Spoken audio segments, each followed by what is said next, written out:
السلام علیکم friends, welcome back in new video. دوستو آج کی اس ویڈیو میں جو ڈیزیز پر ہم بات کرنے والے ہیں وہ ہے اپینڈکسائٹس یعنی اپینڈکس کا ورم۔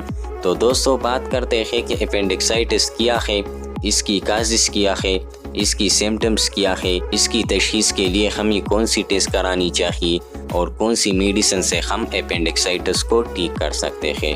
تو دوستو اس مرض میں اپینڈکس کے مقام پر سوزش واقع ہو جاتی ہے۔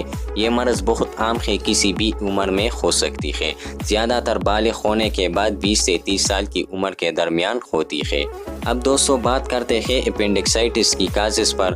تو دوستو گوشت خوری کی زیادتی، قبض، کھانے میں بے قاعدگی، ذہنی پریشانی، ایکسرسائز خصوصاً کھانے کے بعد دوڑ لگانا، اونچی جگہ سے چھلانگ لگانے سے یہ عارضہ ہو سکتا ہے۔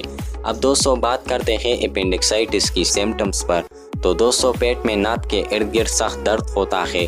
درد پیٹ میں چاروں اطراف میں گھوم کر ایک مقام وائس ایفلیک پوسا کے قریب ٹھہر جاتا ہے۔ مریض کو بخار 102 فارنہائٹ ہوتا ہے، متلی اور کے ہوتی ہے، مقام ماپ پر ابارہ محسوس ہوتا ہے جو دبانے پر درد کرتا ہے۔ کھانا کھانے سے اس درد میں کوئی فرق نہیں پڑتا۔ اب دوستو بات کرتے ہیں اپینڈکسائٹس کی تشخیص کے لیے ہمیں کون سی ٹیسٹ کرانی چاہیے۔ تو دوستو خون کے ٹیسٹ کرانے پر سفید خلیات بڑے ہوئے ملتے ہیں، ایکس رے کروانا چاہیے، پیٹ کا الٹرا ساؤنڈ کروا کر یقینی تشخیص کرنی چاہیے۔ اب دوستو بات کرتے ہیں کہ وہ کون سی میڈیسنز ہے جس کو ہم یوز کرنے سے اپینڈکسائٹس کو ٹھیک کر سکتے ہیں۔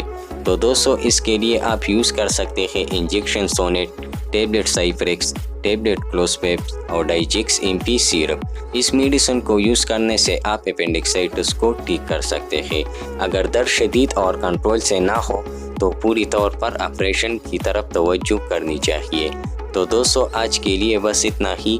اگر آپ میڈیکل سے ریلیٹڈ مجھ سے کوئی بھی سوال پوچھنا چاہتے ہیں تو کمنٹ سیکشن میں پوچھ سکتے ہیں۔